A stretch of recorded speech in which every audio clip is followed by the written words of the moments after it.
Этот выпуск — лирическое отступление от основной темы нашего канала, которое может стать приятным дополнением к нему. Здравствуйте, мои хорошие!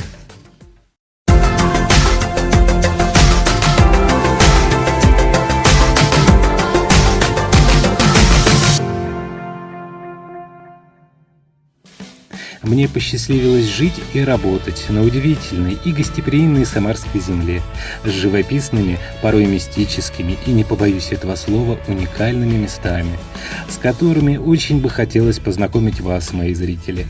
Чтобы решить, нужно ли нашему каналу подобное нововведение, в группе ВКонтакте стартует голосование. Заходите, голосуйте, если вы еще на нее не подписаны, подписывайтесь. Каждый день здесь выходит море полезных новостей и советов, касающихся здоровья, раскрываются тайны человеческого организма. Это место, где можно провести время не скучно и полезно. Ну а сейчас коротко расскажу о том, что ожидает вас в случае положительного голосования в группе.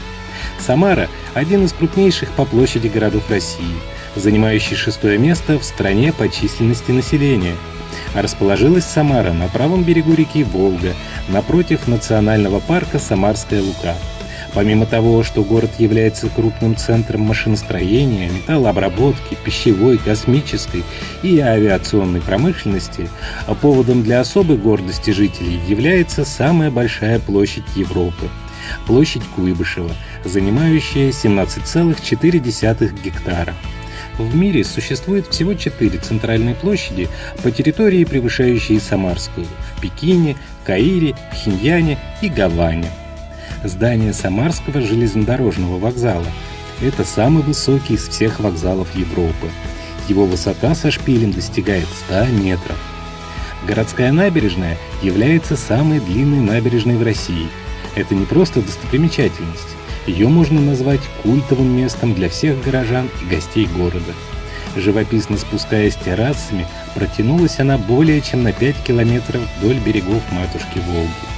Здесь же, у бескрайних речных просторов, уютно разместился Жигулевский пивоваренный завод, давший рождение известному на всем постсоветском пространстве жигулевскому пиву.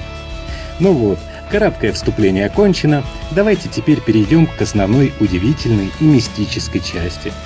Интересной достопримечательностью города, засекреченной в течение 50 лет, считается бункер Сталина, строительство которого началось в конце февраля 1942 года.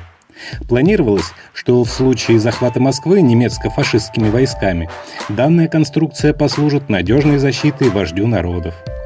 Глубина бункера составляет 37 метров, что сравнимо с высотой 12-этажного дома. Для сравнения, глубина гитлеровского бункера в Берлине – 16 метров, а убежища Черчилля в Англии и Рузвельта в США располагались на глубине всего в 2 этажа. Также рядом под площадью Куйбышева были построены бункер Связи и бункер Калинина, а совсем недалеко, в районе Хлебной площади, затопленный ныне бункер Берии. Существует мнение, что все эти сооружения соединяла целая сеть подземных тоннелей. С 1889 по 1893 годы в Самаре жил вместе со своей семьей вдохновитель и лидер Октябрьской революции Владимир Ильич Ленин. Сейчас в доме, где проживали Ульяновы, находится музей, славящийся повышенной паранормальной активностью. Здесь по ночам в пустых комнатах слышатся шаги, в воздухе появляются туманные фигуры, а на день рождения Владимира Ильича по всему дому витают ароматы очень любимых им пирогов с яблоками и капустой. Известный в народе как дача со слонами особняк купца Головкина тоже окутывает ореол мистики. Считается, что это здание притягивает нечисть. Скульптуры слонов заряжены отрицательной энергией, а по темным коридорам ночью бродит множество призраков. В 1956 году на весь Советский Союз прогремела история, известная сейчас как «Стояние Зои». Тогда, в ходе празднования Нового года в доме 84 по улице Чкалова, Зоя Карнаухова решила потанцевать с иконой Николая Чудотворца. Но, как гласит народная молва, как только она вошла в круг танцующих с иконой, по комнате разнесся сильный шум, поднялся вихрь, сверкнула вспышка света, и девушка застыла на месте. Никто не смог ее сдвинуть. Оказалось, что она будто приросла к полу. Так Зоя и простояла 128 дней, до самой Пасхи. В получасе езды от Самары, там, где река Сок впадает в Волгу, находится Царев курган, у подножия которого бьет святой целебный источник иконы Пресвятой Богородицы, неупиваемая чаша.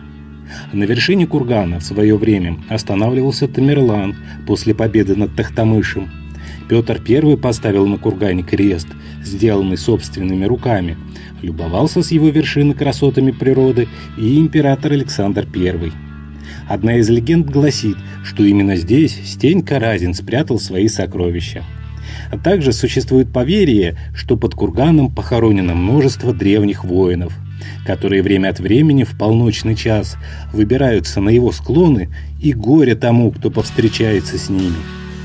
Заповедник Самарская Лука – это уникальное природное образование, славящееся своей поразительной красотой и большим обилием аномальных мест. Что только не скрывают ее окрестности.